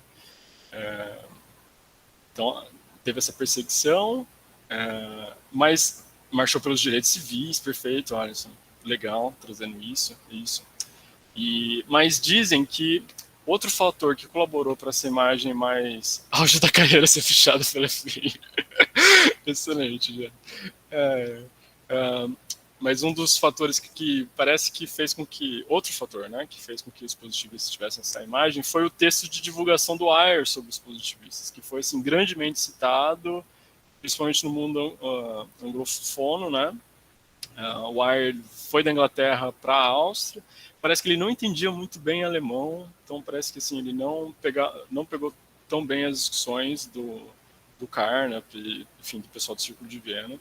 E aí o livro dele de divulgação do positivismo lógico acabou simplificando muita coisa e não mostrando essa variedade entre eles, né? Se a gente olha até o próprio manifesto do Círculo de Viena, ali a gente vê assim, a preocupação deles com a educação da Viena, né?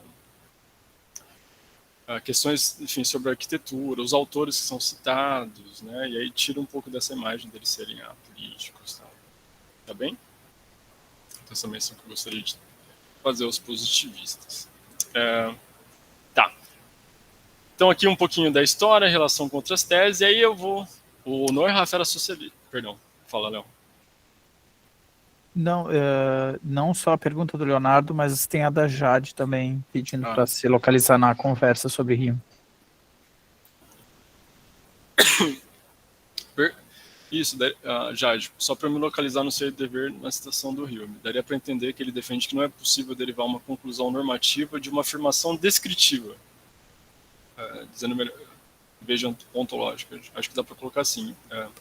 Impossível derivar uma conclusão normativa de uma descritiva, de uma que só descreve os fatos, fala como eles são, e aí derivar uma de como as coisas devem ser, né, uma normativa. Perfeito. E aí o Leonardo perguntando, Neuhoff era socialista, e o Popper não precisou. Aí tem uma grande discussão também, as questões políticas relacionadas ao Popper, né? E a gente pode entrar nisso eventualmente e tal. Bom, o último tema que eu gostaria de trazer, pessoal, é a relação do ideal da ciência livre de valores com o papel de assessor científico, análise de risco e responsabilidade dos cientistas, né? E aí é a última parte de hoje, tá? Isso para mostrar um pouco quão disseminado que é o ideal, quanto ele fundamenta um monte de coisa relacionada à ciência, né? Até a educação científica tem uma certa maneira de ver, aquele modelo linear da ciência, de que a ciência básica produz um conhecimento de fundo, aí a ciência aplicada vai lá tentar criar uma inovação tecnológica também, está associado, mas eu vou me focar nesses três que eu acho interessante. O primeiro deles, o papel de assessores científicos, cientistas em papel de aconselhamento para políticos, tá? Em cargos de aconselhamento político. O ideal da ciência livre de valores fundamenta esse papel para cientistas, que foi, ao meu ver, muito bem sintetizado nessa frase do Carl Kranner, que é um filósofo estadunidense. O pessoal do direito, ele tem bastante coisa sobre filosofia do direito, filosofia do ciência e filosofia do direito, ele mistura os dois, assim, interessantíssimo. E a ideia de que, bom, os cientistas estão de mãos limpas, eles pesquisam, apresentam os resultados, e são os políticos, né, as políticas públicas que vão estar de mãos sujas. Né, são os políticos que vão tomar a decisão e mexer com valores e tal, mas os cientistas não. É como se a gente aqui, cientista, está fazendo uma pesquisa, a gente lança por um muro e lá do outro lado o pessoal vê o que faz com esses dados. Tá? Então, o ideal da ciência livre de valores fundamenta esse tipo de assessor científico, esse papel. Né? O Pilk é um cientista político, ele tem esse livro de 2005 bem legal, e aí ele distingue 4 papéis para cientistas. Esse que o ideal da ciência livre de valores fundamenta seria o cientista puro. Ele pesquisa, dá os dados, e aí os políticos que mexem com isso, porque ele não pode como pode dizer, não pode ter interferência de valores na pesquisa dele, ele não pode querer promover algum, isso atrapalharia, né? Então ele pode ser um cientista puro ou ele pode ser um árbitro científico.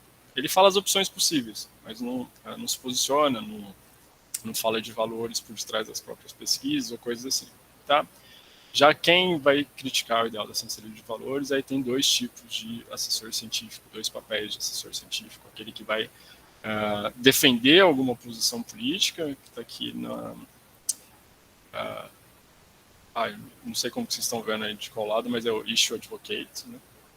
E depois o corretor honesto de alternativas, que vai tentar aumentar o contexto de decisão de uma política pública, conforme diferentes perspectivas de valor. Tá, mas aqui pra gente esses 2 últimos não são muito importantes, é mais essa questão do ciência de mãos limpas e a política, são os políticos que vão se envolver com decisões, com valores, o que eles vão pesar, quais resultados, tá? Tá bem? A gente viu muito isso na pandemia também. Quando algum falava que determinada posição era melhor ou não, aí outros falavam, não, é só uma questão técnica, tem que deixar para os políticos, tal, é isso daqui que está de fundo. Bom, aqui a gente tem um terceiro argumento para o ideal da ciência livre de valores. É um argumento que surpreendentemente remonta ao Dubois, né, um sociólogo estadunidense, que foi discutido nesse artigo do Bright em 2018, e a tese do Dubois é que o público vai perder a confiança na ciência se eles verem que cientistas estão tentando divulgar, defender alguma posição política. Então, se a ciência, pelo menos, não seguir o ideal da ciência livre de valores, seja ele exequível ou não, o público vai perder a confiança na ciência. E aí, se a gente... Isso, eu esqueço quais são os primeiros nomes dele, porque é sempre com WEB, né? Esqueci Como que é o nome dele por extenso? William Edward Burgert Dubois. Isso. E o texto do Bright é Dubois, Defense of the Value Free Ideal, ou alguma coisa assim. Depois eu coloco na nossa pasta, né?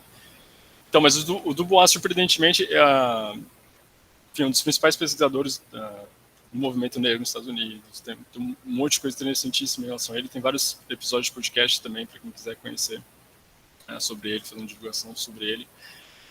Ele lança essa tese e parece que não vira de um autor que fazia as pesquisas dele. Ele fala que a ciência ela tem que ter como único objetivo a verdade, né? Se tiver a verdade e algum objetivo político, o público não vai confiar mais em cientistas, né? Então, o argumento dele é de que o público não estará disposto a apoiar a pesquisa científica se suspeitar que o cientista espera promover algum programa político com o qual o público não pode concordar, né? Aí o Lusk, nesse artigo de 2021, Greg Lusk, que é um filósofo mais recente, ele tenta formalizar esse argumento do Dubois, e ele chama de argumento da legitimidade política, né? Então, o argumento diz mais ou menos o seguinte: em uma democracia, modo de democracia liberal, né, como a gente está, seria ilegítimo que os valores de algum grupo específico de pesquisa eles tivessem uma interferência, que os valores de um grupo específico de pessoas tivessem uma interferência maior do que grupo de outras pessoas, né? E aí, se cientistas que, em posição de aconselhamento científico, eles advogam algumas posições que eles preferem, eles estão advogando os valores dele e não valores representativos da sociedade, né? A gente acabaria desembocando por alguma forma de tecnocracia, né? Esse é um argumento que curiosamente, né, não sei se vocês viram na eleição a última dos Estados Unidos, do Biden contra o Trump, a Nature lançou um editorial defendendo o voto no Biden, criticando todas as coisas absurdas que o Trump fez, né? E aí teve esse artigo recente, foi publicado agora, 23 de janeiro, tentando ver como que esse endossamento da Nature impactou a confiança do público na ciência. E segundo essa pesquisa, diminuiu. Parece que pessoas ficaram menos dispostas a comprar e a ler coisas da Nature. Ele mediu assim, tá? Aí tem uma série de questões, né? Como medir confiança na ciência, se essa pesquisa é de fato boa ou não. Esqueci, tem um professor da UFMG brasileiro que ele tem muitas pesquisas sobre, ele é sociólogo, sobre confiança na ciência, é o Yuri Castelfranc.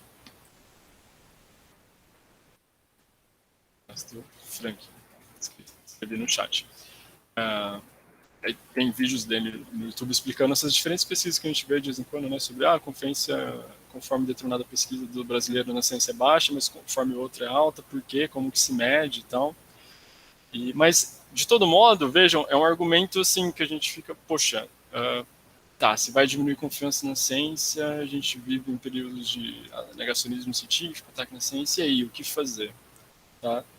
Então, esse é um terceiro argumento para o ideal da ciência de valores.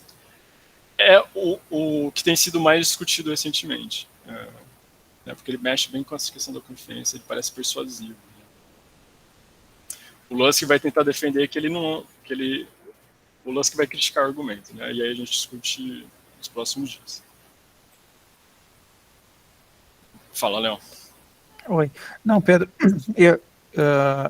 a gente vai voltar nessa conversa porque ficou meio atravessado uma coisa aqui, porque o Bright, motivado pelo Dubois, né, ele parece estar falando em um determinado programa político, mas no processo de, como tu apresentou, pelo menos o argumento do Lusk, ele parece dar de barato que a democracia e a ciência elas andam juntas, né? Então, isso que para mim ficou um pouco atravessado, assim, né? Porque me parece que é um programa político que diz respeito ao interesse de um determinado grupo, aí isso é pernicioso, mas a adoção de valores democráticos não seria pernicioso. Perfeito, perfeito. Justamente, não. É uma crítica que fazem alguns autores da literatura de valores na ciência, que eles tomam a democracia liberal como base. Assim. a resposta dele vai ser assim, se forem valores representativos da sociedade, eles não seriam ilegítimos. Né? Então, ele de fato, ele toma como pressuposto que ciência e democracia caminham juntos, que é algo que vem desde o Merton, do Robert Merton. O Merton também dizia isso, eu não lembro qual outro sociólogo também. E aí é uma questão mais geral, assim, bem interessante, né, sobre sistemas políticos e a ciência, né? E aí tem algumas pesquisas tentando ver, e a ciência na União Soviética, como que foi impactada, ou mesmo outros sistemas políticos, como impactaria, né? Será que a democracia de fato anda de mãos dadas com a ciência? Se for representativo, de fato, tudo bem, né? É um pressuposto dele, de que anda, não sei se te respondi, fala. Sim, respondeu, é só porque também não quero entrar numa discussão muito paralela aqui, mas, enfim, coisas que acabaram surgindo a partir desse caso, que tu até trouxeste depois do artigo da Nature, do Zhang, né, porque a gente poderia supor, né, que, olha, agentes políticos, né, como Trump, como Bolsonaro, como, enfim, né, essa direita conservadora, não sei exatamente como... Esses grupos políticos contemporâneos, eles têm uma estratégia que o Carnegie e outros autores chamaram, né, da produção da dúvida venenosa, né, do papel de mercadores da dúvida e tal. Bom, isso parece ser um argumento que... Você conhece isso, mas enfim, né, só para colocar aqui, para todo mundo acompanhar junto, né? O problema desse tipo de dúvida perniciosa é que exatamente, né, você cria situações dos quais o contexto faz com que se perca a confiabilidade na instituição, né? Então, você perde de ter confiança na democracia por conta de que o voto não é auditável, por exemplo. Né? Você perde de ter confiança na idoneidade do Supremo por conta de que o Supremo está advogando em causa própria ou, né, tem motivações políticas e tudo mais. Bom, essa dúvida perniciosa, ela parece, de certo modo, solapar a confiança que a gente tem sobre as instituições, né? Então, me parece que se a gente fosse colocar numa balança, né? Olha, eu prefiro que a Nature perca um pouco de confiança do que ela tenha essa confiança solapada, né? Então, assim, é melhor que a gente tenha, né, os grandes mecanismos de imprensa, né, enfim, né, defendendo e perdendo um pouco de confiabilidade do que a gente entrando dentro dessa espiral de perda significativa de confiança nas nossas instituições, né? Não sei também o quanto eu estou avançando dessa conversa, mas, enfim, foi algo que me surgiu a partir desse trecho, desse texto que você trouxe da Nature, né? Eu não sei como é que essa discussão está sendo encaminhada, o que você pode falar aí sobre isso? Uhum. Nossa, não, muito legal, Léo. Eu acho que é uma ótima réplica, né? Porque, bom, ele está medindo o que ele consegue medir de confiança depois de anos do governo do Trump, em que, vamos dizer, instituições científicas perderam seu crédito. Então, vamos supor que está no nível 2, a confiança. E aí, depois desse endossamento político da Nature, caiu para 1. Mas antes podia estar muito mais, porque tinha um clima que não tinham tantos ataques assim, a instituições científicas, a pesquisas que entrassem em conflito com o que eles querem, sei lá, para mudanças climáticas, coisas assim. Né? Então, será que essa queda é de fato tão significativa e importante, né? E uma ótima sugestão, né? Um ótimo caminho, né? Será que bom, a gente tem essa queda, mas a gente tem condições de novo, né, para restabelecer a confiança nessas instituições, ter meios de controlar. Eu não sabia desse termo, eu achei ótimo como que você usou da dúvida venenosa. Da dúvida venenosa, né? É o Carnielli, num dos artigos de divulgação, né, que ele está falando sobre o Mercadores da Dúvida, né? Aí ele faz isso para distinguir entre a dúvida cética, né?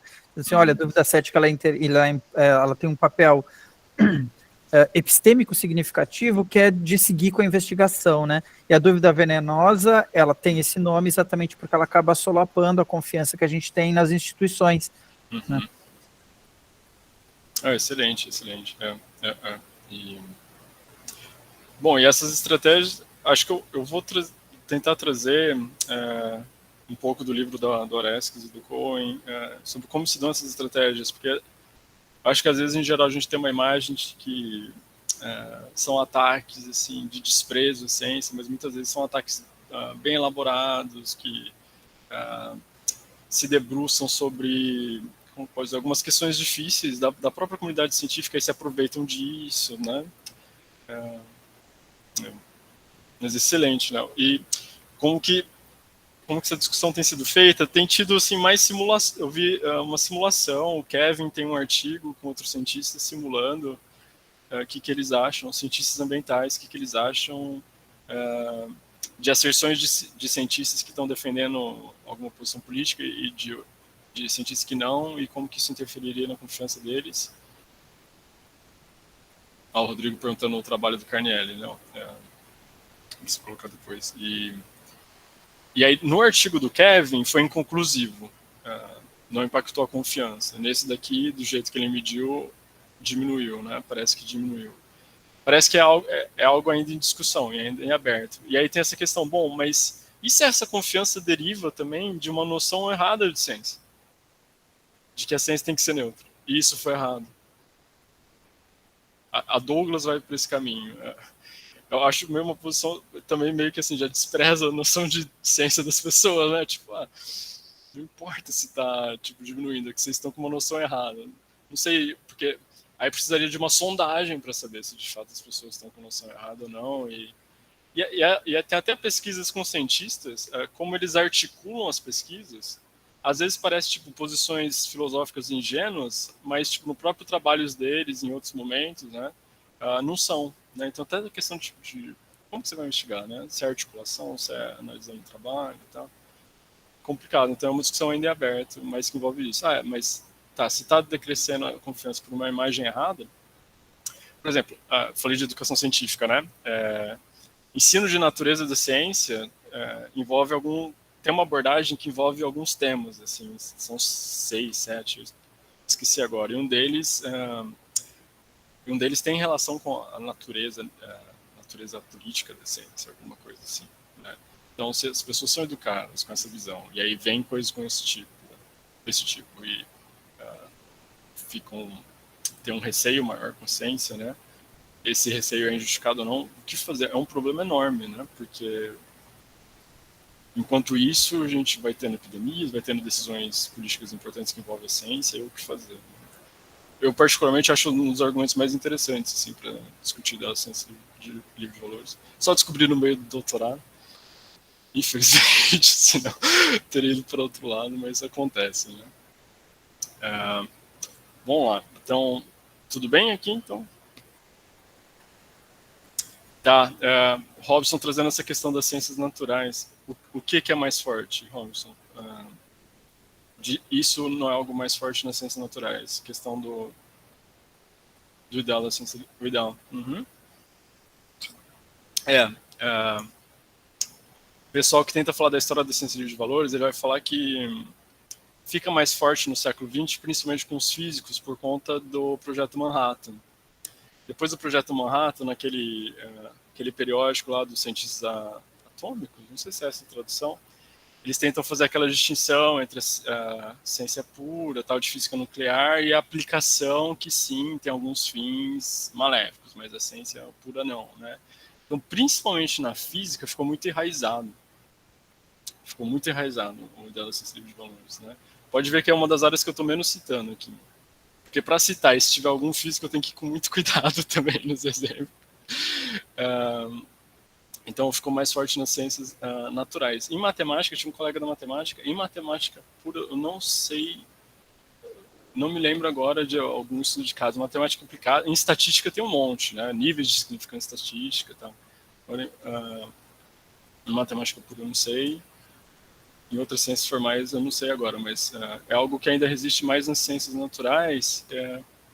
E aí eu vou retomar isso na semana que vem, ao falar das críticas, porque tem a questão de quando que ficou interessante pesquisar coisas de física nuclear, né? Quem que financiou, tal. A Orestes tem uns livros sobre biologia marinha nos Estados Unidos, quando era financiado pela Marinha dos Estados Unidos. E aí as pesquisas que a gente entende como ciência básica estava relacionado a um monte de coisa para produzir submarino e tal, e os cientistas não sabiam.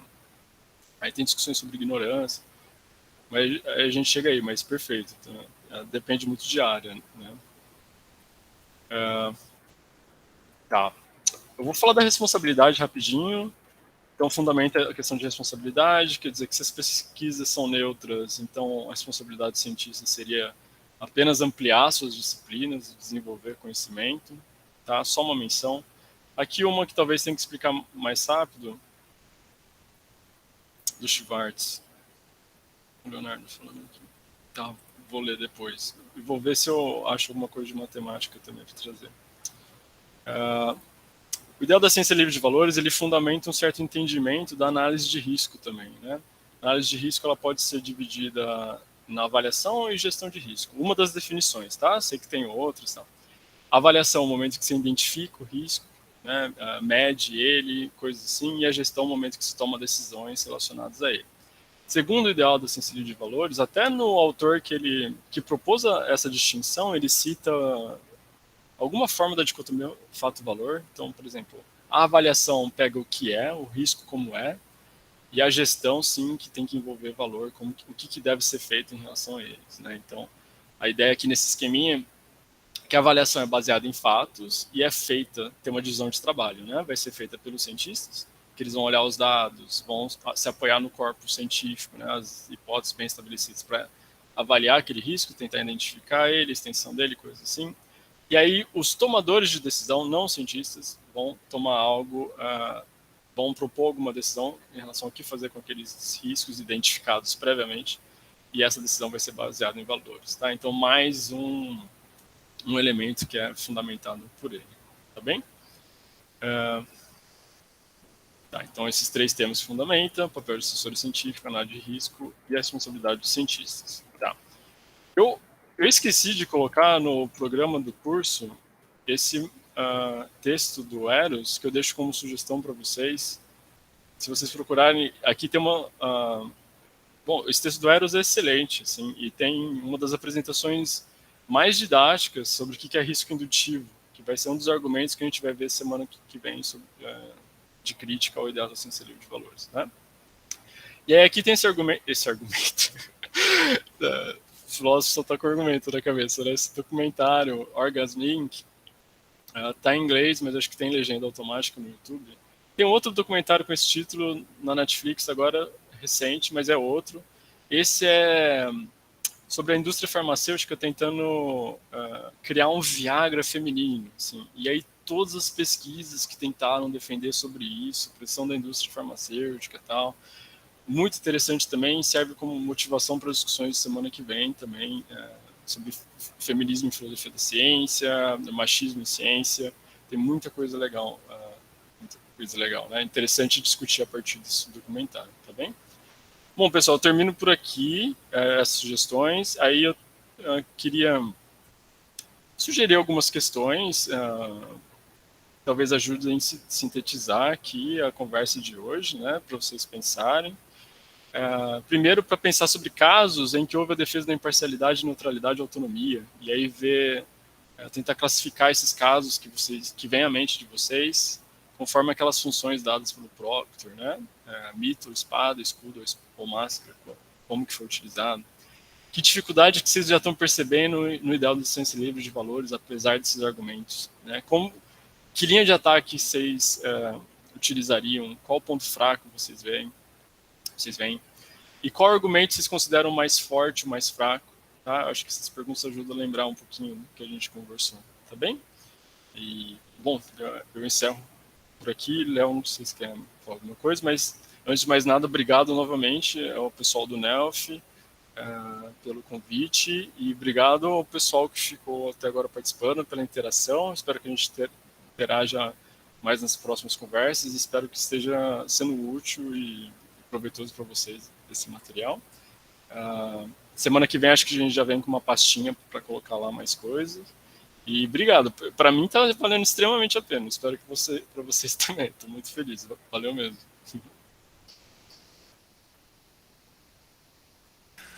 Bom, Pedro, muito obrigado pela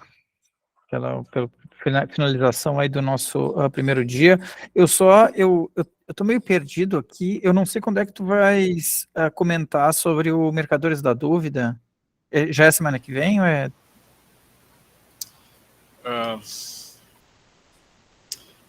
Acho que dá para comentar ele mais no terceiro dia, como é porque é utilizado como estudo de caso não como estudo de caso não, como crítica a outras propostas da ideia ciência livre de valores, que outras propostas não dão conta do que é descrito no Mercadores da Dúvida. Tá bem. Não, Então, porque então depois eu falo contigo para passar para o pessoal, porque tem o documentário, né?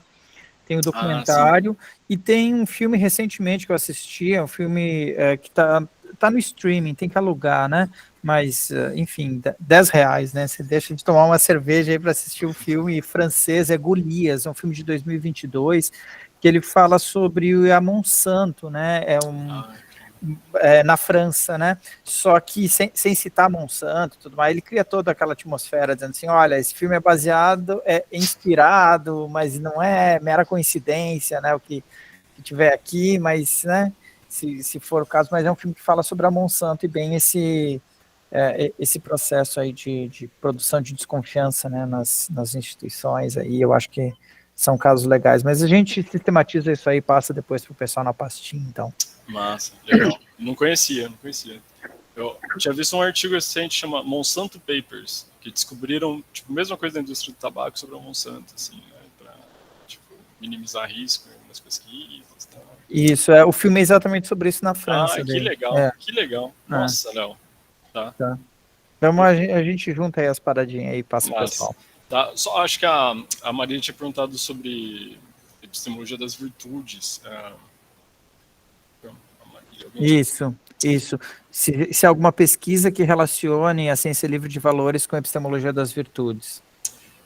Eu não sei, vou procurar. Eu sei que o Lacey, acho que menciona alguma vez que seria compatível o dado ciência livre de valores com os cientistas terem que ter algumas virtudes para promover a obtenção de conhecimento e tal. Mas, além disso, o que me vem à mente só a discussão de virtudes teóricas, que às vezes é identificado com valores cognitivos e tal. Mas com a epistemologia das virtudes, aí, quais virtudes cientistas devem ter, relação disso com o dado ciência livre de valores, não sei. Vou procurar. Então, acho que é isso. Vou encerrar a gravação aqui, então. Peraí.